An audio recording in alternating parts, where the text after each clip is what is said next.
Retomo la conexión a este espacio informativo, como siempre, agradecemos la presencia de todos ustedes en este inicio de fin de semana, viernes 9 de mayo, y por supuesto ya estamos en espacio de entrevistas. Le agradecemos la presencia a nuestro siguiente invitado, quien viene a hablarnos un poquitito acerca de todas las novedades con respecto a Vitalis, también Capitalis y por supuesto a González Acosta y Asociados. Le damos la bienvenida, gracias por ese hueco en la agenda que se hizo para poder visitarnos al señor Víctor González Acosta, presidente, reiteramos, de Avitalis, González Acosta y Asociados y también Capitalis. Bienvenido, muchas gracias por estar con nosotros. Un gusto, Nadia, un placer estar acá contigo y compartir este momento para hablar de los temas que nos gustan. Totalmente atentos todos porque vamos a estar escuchando muchas novedades, pero en este sentido, antes que nada, estamos en este espacio denominado 150 CEOs, en donde siempre nos acompañan grandes referentes de diversos rubros, y en este sentido estamos hablando un poquitito de lo que es el rubro inmobiliario. Antes de arrancar con todo esto, tenemos y necesitamos saber un poquitito cómo construyó usted este camino para llegar a esta posición. Bueno, yo creo que el motor principal es el propósito. Es tratar de, desde lo que uno sabe, ser útil a la sociedad, ser útil, en mi caso, al usuario de un edificio de oficina o de departamento. Yo considero que ese es el motor principal y fundamental para, a partir de ahí, uno soñar, poner pasión. Tiene que ver con una misión, tiene que ver con una vocación, como cualquier otra profesión, digamos, el médico, el cirujano, que está cosiendo una herida en un área de cirugía, está dando todo lo que él aprendió y sabe, y el cliente, el paciente está ahí dormido, ¿verdad? Entonces, de eso se trata la vocación, de eso se trata la misión, de eso se trata el propósito, de hacer aquello para el cual uno está dotado o tiene capacidades, y hacer lo mejor posible desde ese lugar, ¿verdad? Y por supuesto, tiene que tener resultado, obviamente, pero lo primero para mí es el amor por lo que uno hace, la misión que tiene uno haciendo eso, la vocación y el compromiso para ser un instrumento realmente desde lo que uno sabe hacer, desde el que escribe un libro, el que hace una música. De nosotros, yo más que nada soy un emprendedor, más que un arquitecto o un empresario. Mi cabeza está lleno de sueños, más es lo que puede caer, ¿verdad? Y bueno, y de eso se trata, es tratar de ir aportando a la sociedad, aportando al país, aportando a la gente lo mejor que tus propias limitaciones te permitan. Bueno, yo creo que ese es el motor más importante, porque ese motor no se apaga porque viene del corazón, porque a uno le gusta.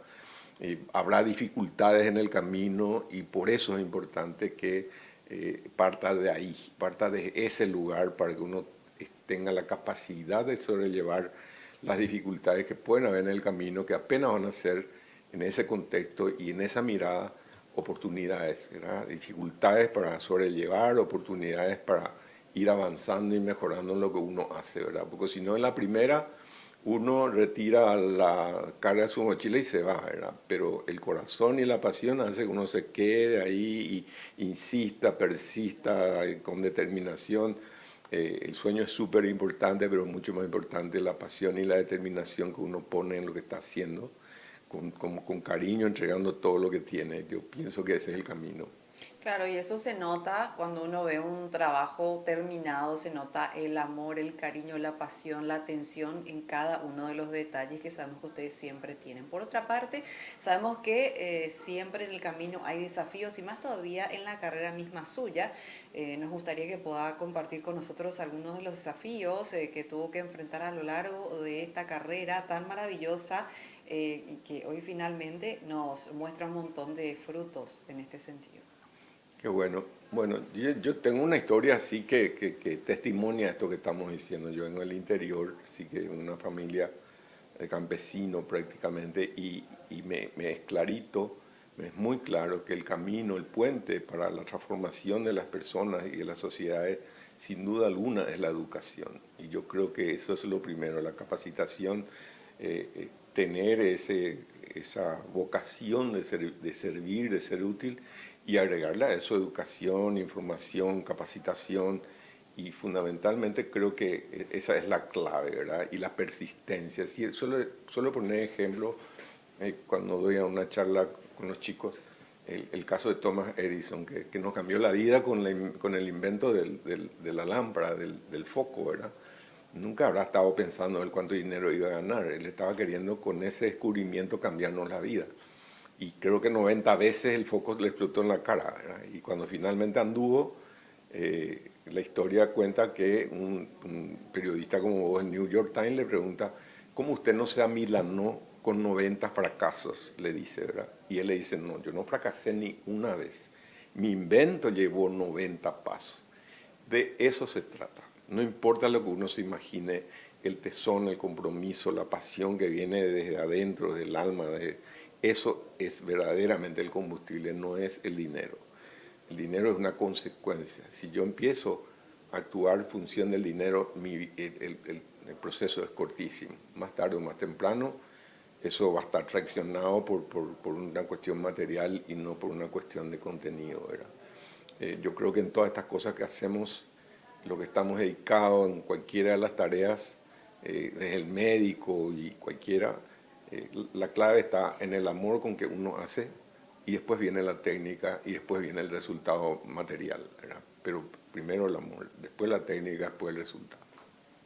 La verdad que es sumamente inspirador escuchar la manera en la que se está refiriendo y sí se nota que ama profundamente su profesión y bueno, eso se ve en todos los grandes proyectos que ya están culminados y todo lo que se va a venir. Pero bueno, eso vamos a tocar un poquito más adelante. Mientras tanto, me gustaría consultarle un poquitito ya cómo está impactando el crecimiento en altura ya de Asunción, cómo ve ese, bueno, esa morfología que se está dando actualmente.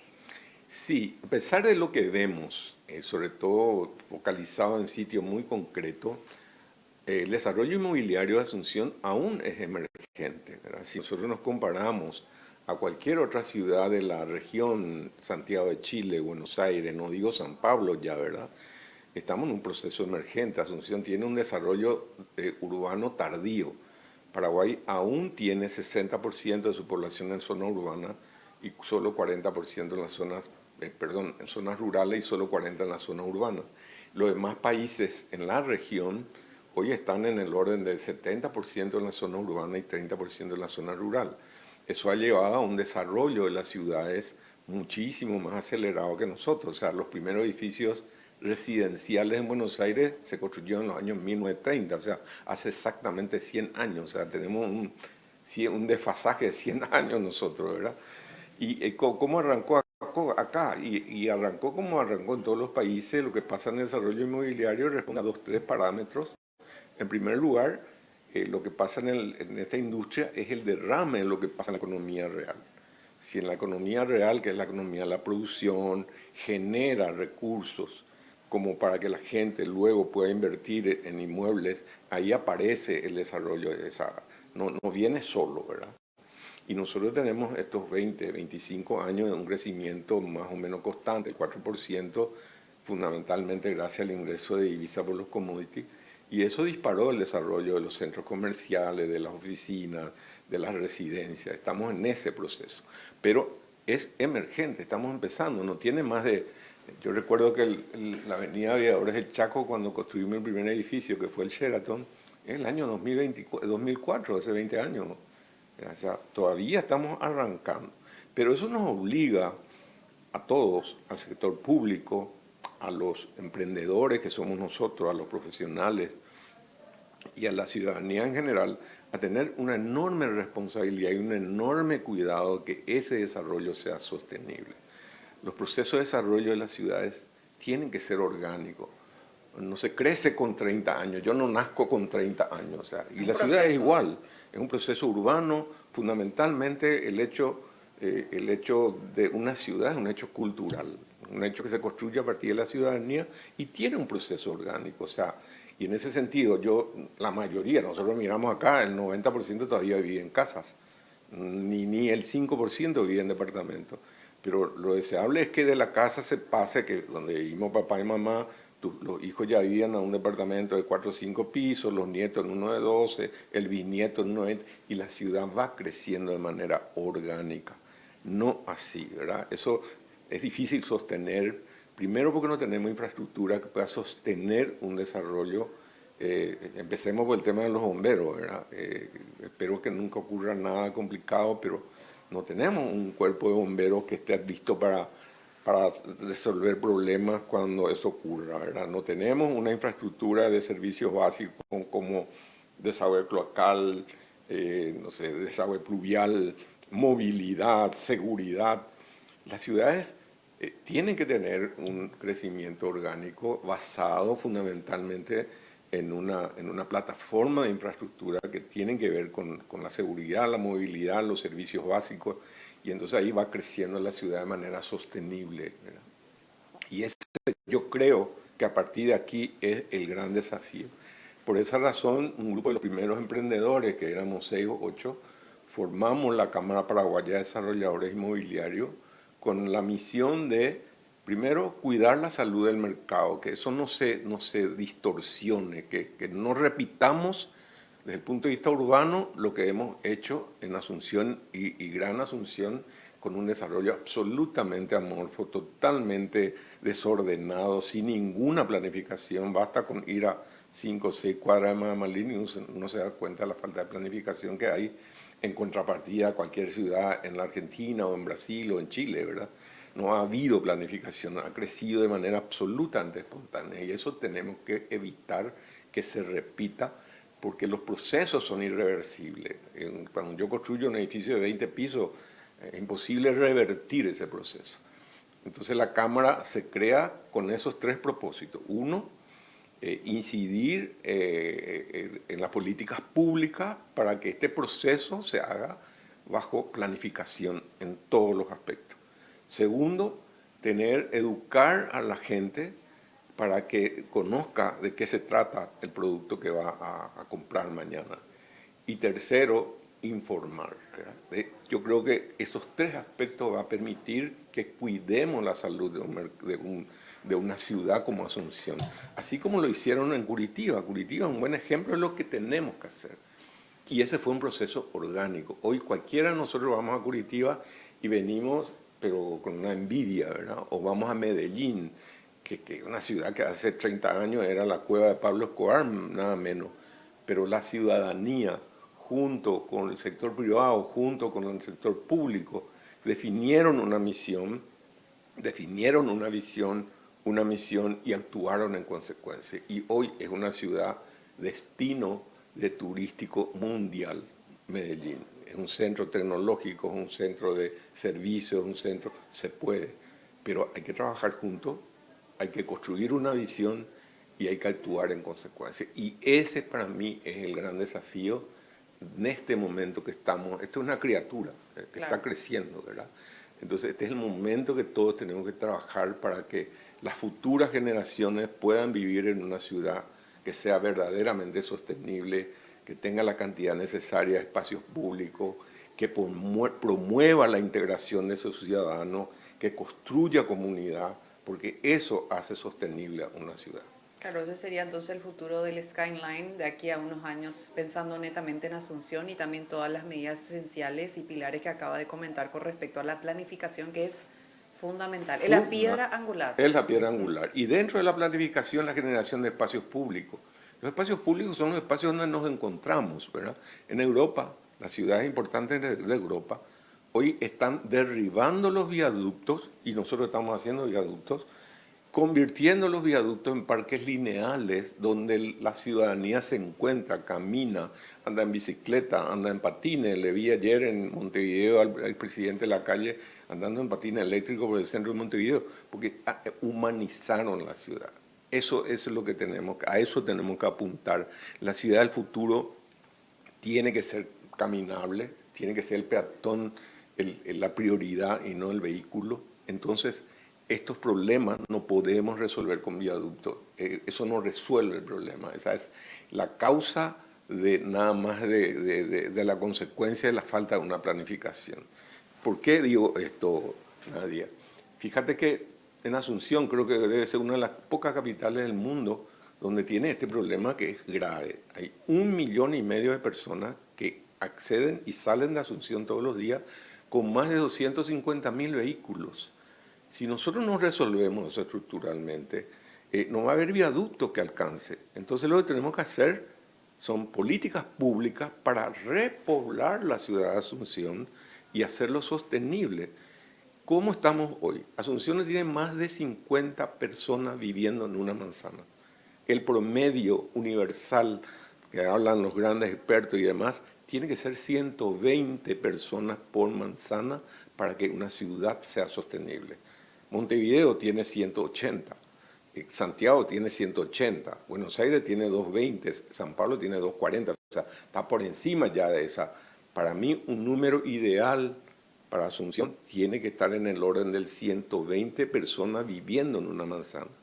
Entonces hay que repoblar. Asunción expulsó a su población, sobre todo a la población joven, porque hoy ya no puede acceder a una vivienda propia en el barrio donde vive la familia. Y entonces fracturamos la familia, esos jóvenes perdieron calidad de vida porque tienen que viajar 2 horas viniendo y yendo a su lugar de trabajo y de estudio.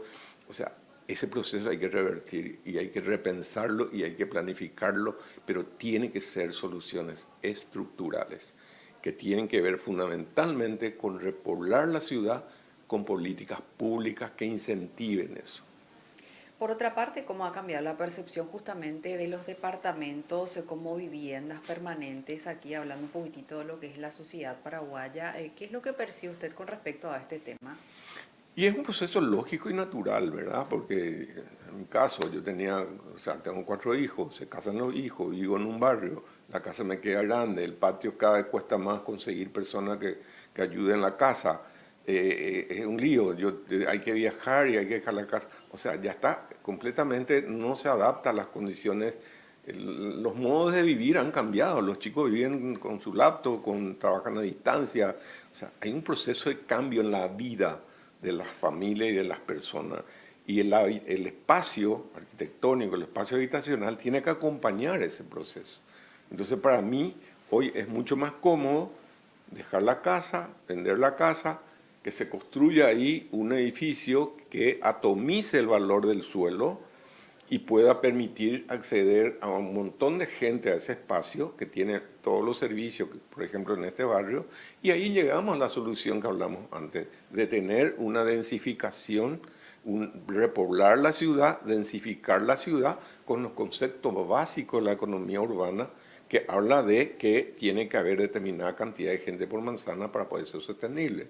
Por eso cuando vamos a la playa del Brasil y pasamos por esas ciudades pequeñitas, la Nanjeira do Sul, que no figura ni en Google Maps, en cambio uno ve avenida, ve edificio a la altura, ve plaza, eso es planificación. Infelizmente nosotros no lo hemos hecho como país, ni una planificación territorial. Las ciudades, incluso las ciudades, emergen como naturalmente. Santa Rita, una ciudad que emergió de manera espontánea, Catueté, San Alberto, un montón. O sea, no es producto de una planificación. Yo creo que la última ciudad planificada fue Ciudad del Este. ¿Por qué? Porque era una cuestión clave geopolítica de instalar una puerta de entrada en nuestro país ante un país tan grande como Brasil. Y bueno, y ahí está el resultado, ¿verdad? Nosotros, la planificación es el gran desafío, visión y planificación.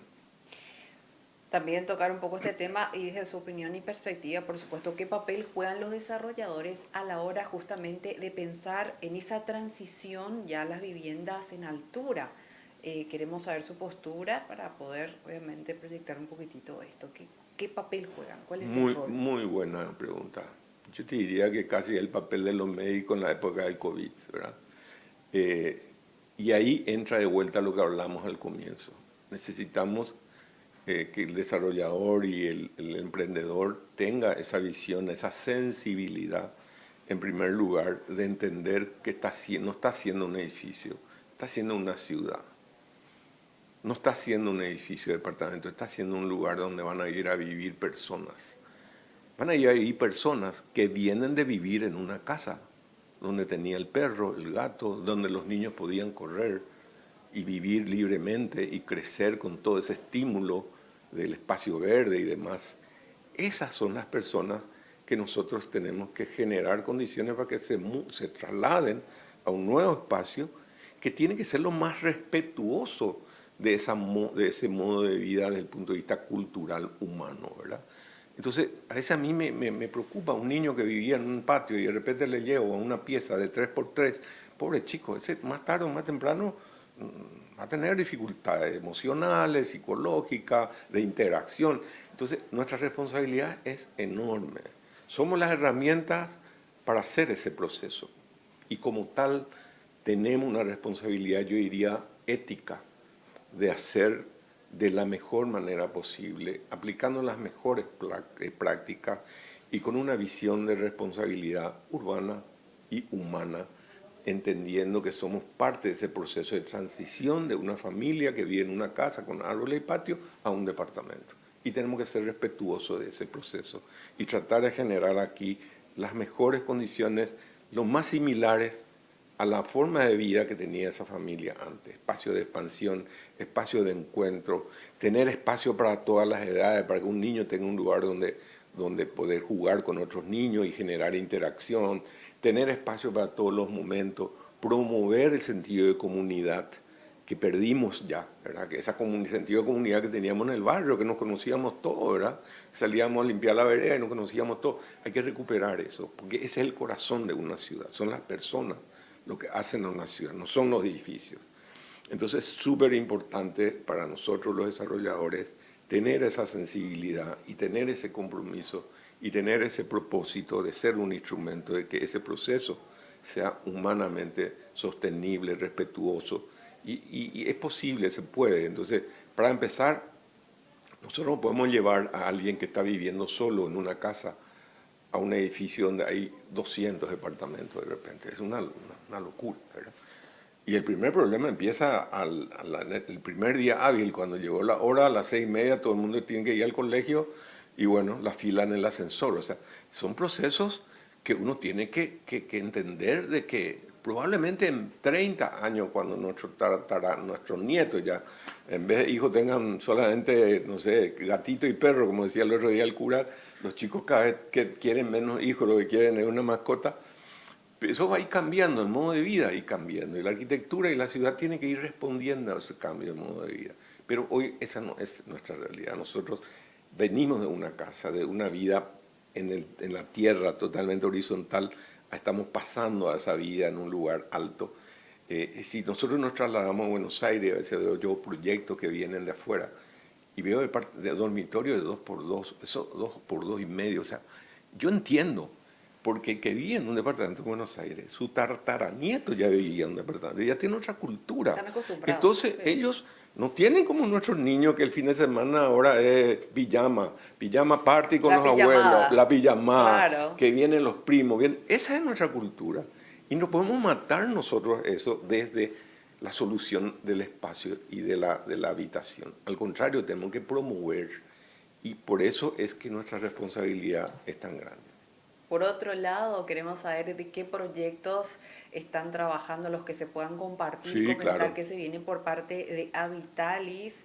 Hablamos también de expansión en cuanto a lo que es el horizonte espectacular en el crecimiento de nuestra ciudad. Y nos interesaría si es que se puede comentar, como siempre decimos, los proyectos hay veces que están en gestión, están en laboratorio y no siempre se pueden dar detalles, pero si por ahí se puede comentar algo, alguna anticipación, genial. Con Estamos mucho abiertos. gusto, con mucho gusto. Bueno, de lo dicho a lo hecho. O sea, nosotros, aparte de todo este relato, que está todo muy bien, después hay que ir a los testimonios, ¿verdad? Entonces hay que actuar en consecuencia. La primera, la condición en base a esta mirada, a esta manera de pensar, a esta filosofía, la primera decisión que nosotros tomamos en Habitalis: no vamos a hacer edificios que superen 50 unidades por edificio. Por esta razón, para preservar la comunidad, para poder hacer una vida de convivencia, como decimos los paraguayos, que dé gusto, que me halle ahí. Claro. Y después incorporar todos los aspectos que tienen que ver con el bienestar de la gente, del niño, del adolescente, del adulto y del adulto mayor. Entonces tuvimos la suerte de incorporar al equipo a la arquitecta Verónica Pecci, creo que es la primera camada de London College University en neuroarquitectura, que viene una nueva mirada de la arquitectura respecto a lo humano, a la gente, ¿verdad? La arquitectura tradicionalmente se veía desde un sentido, los ojos, ¿verdad? Hoy la arquitectura debe verse desde los 5 sentidos: el ojo, el aroma, el tacto, el contexto y el compartir. Entonces todo el concepto de biofilia, el concepto de controlar la calidad de aire, como tu cuarto acá, ¿verdad? No tiene ventana, entonces aquí a poco te va a doler la cabeza y vos no sabes por qué te duele la cabeza. En cambio, con el aire frío caliente seguimos, nos damos cuenta, hace calor o hace frío, pero sin embargo la capacidad de oxígeno no nos damos cuenta y nos hace daño, ¿verdad? Todo ese nuevo concepto que viene, no solamente desde el punto de vista arquitectónico, sino también desde el punto de vista urbano, es una nueva corriente que apunta a mejorar el bienestar de la gente. Y Avitalia ha incorporado estos conceptos con mucho rigor, todo el tema de aromas, todo el tema de colores, todo el tema del control de la calidad de oxígeno, todo el tema de la biofilia, todo el tema de promover la comunidad, preparando programas para niños, para adultos, pilates, gym, juegos de niños, talleres infantiles, etcétera. Vivir en comunidad en ese espacio, ¿verdad?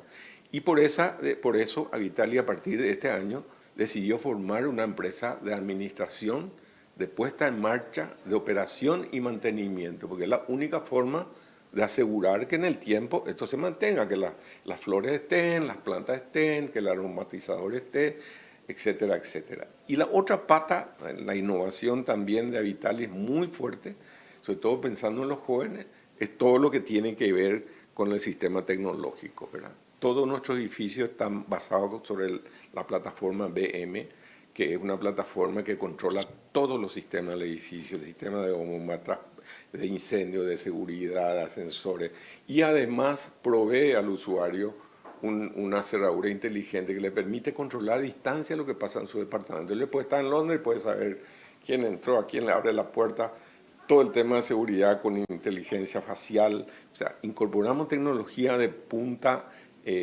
con todo el rigor, con todo el rigor. Y lo que hicimos también es integrar los procesos, ¿verdad?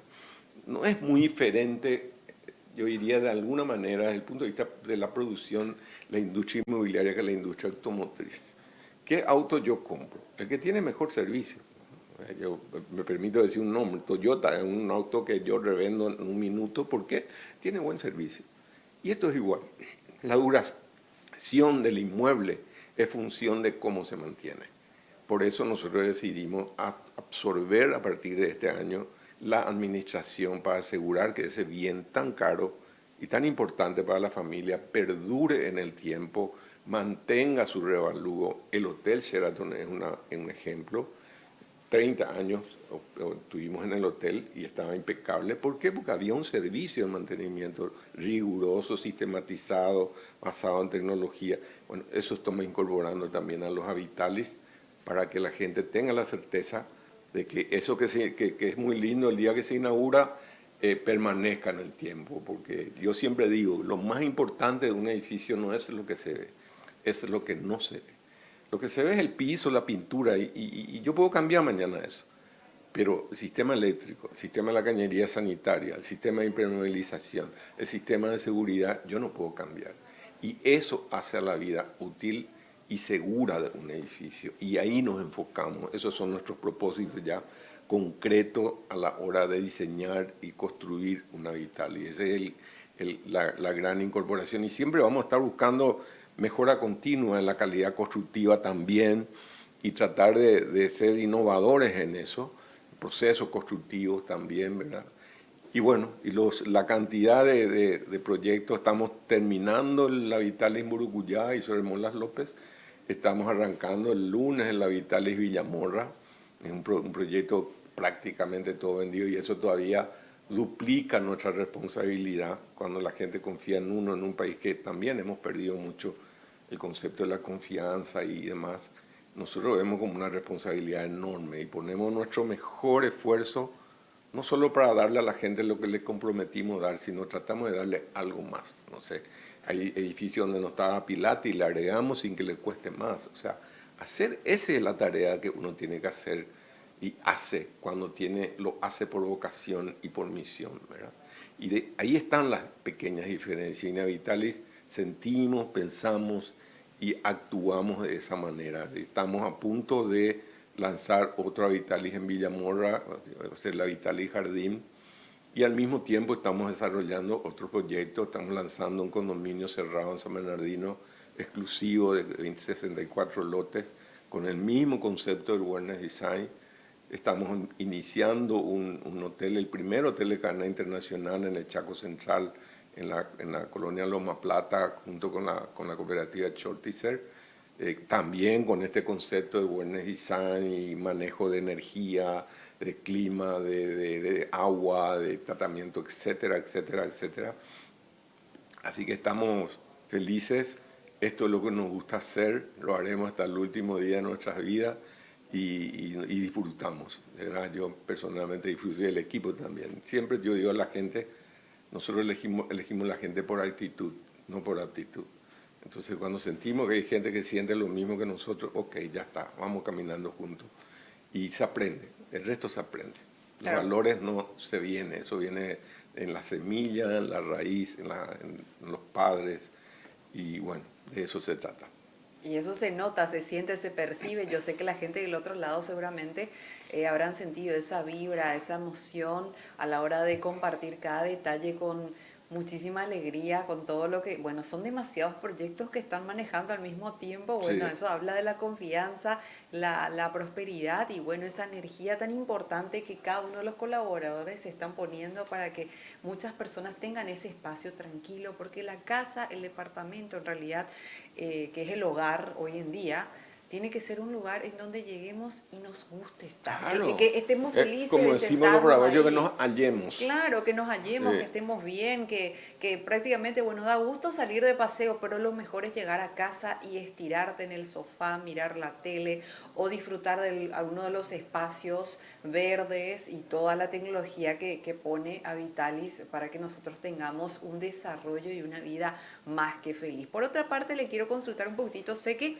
todavía falta mucho tiempo, usted va a seguir la presidencia dando hasta lo último. Yo la veo a usted trabajando, pero ya estamos hablando permanentemente, pero me gustaría hacerle esta siguiente consulta. ¿Qué le gustaría que se recuerde de su gestión como presidente ya de Habitalis? Estamos hablando de demasiados años ya adelante, pero No, como no para importa, tener está idea. bien, está bien. Más que presidente, que es una figura casi así de política, en la oficina además nosotros tenemos un modelo en la misma línea de este pensamiento, un modelo de gestión completamente horizontal, de liderazgo compartido. Yo no creo en los mesías. Para mí, el mesías ya vino, es Jesús, ¿verdad? Yo creo en eso. Y bueno, yo creo que lo que sí hay que hacer es generar, ser un líder que genere las condiciones para que las personas saquen lo mejor de sí, saquen lo mejor de sí mismos, que se sientan desarrollados primero como personas y después como profesionales.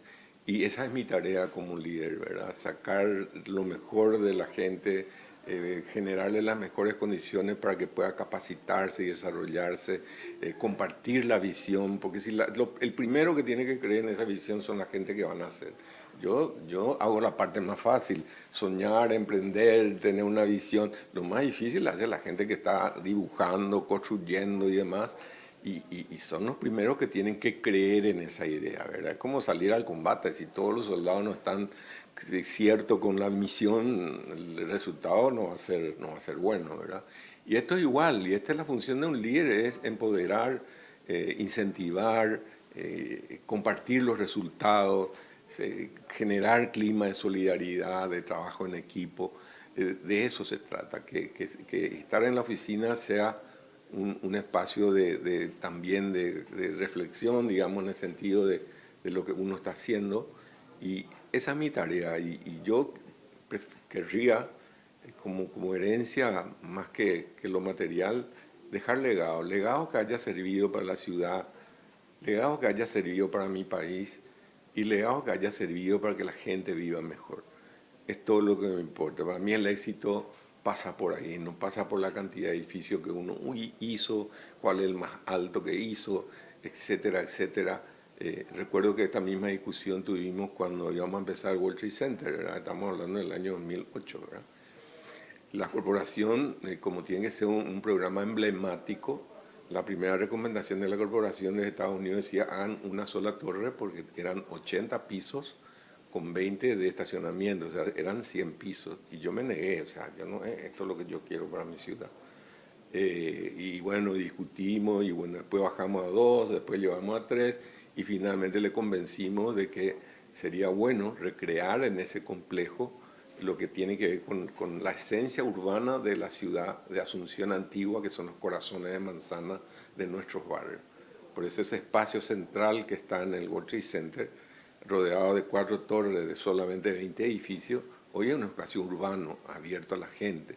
Y ese es un tipo de contribución que cada uno de nosotros tenemos que hacer con la ciudad para que nuestros espacios sean también público-privado, ¿verdad? Y eso va enriqueciendo el contexto de la ciudad. Entonces, ese tipo de aporte me es mucho más importante que la altura y la importancia y el valor y el éxito de haber hecho aviadores. O sea, yo no me parece relevante, sino lo relevante es lo que, para qué uno hizo. No tanto qué hizo, sino para qué uno hace las cosas.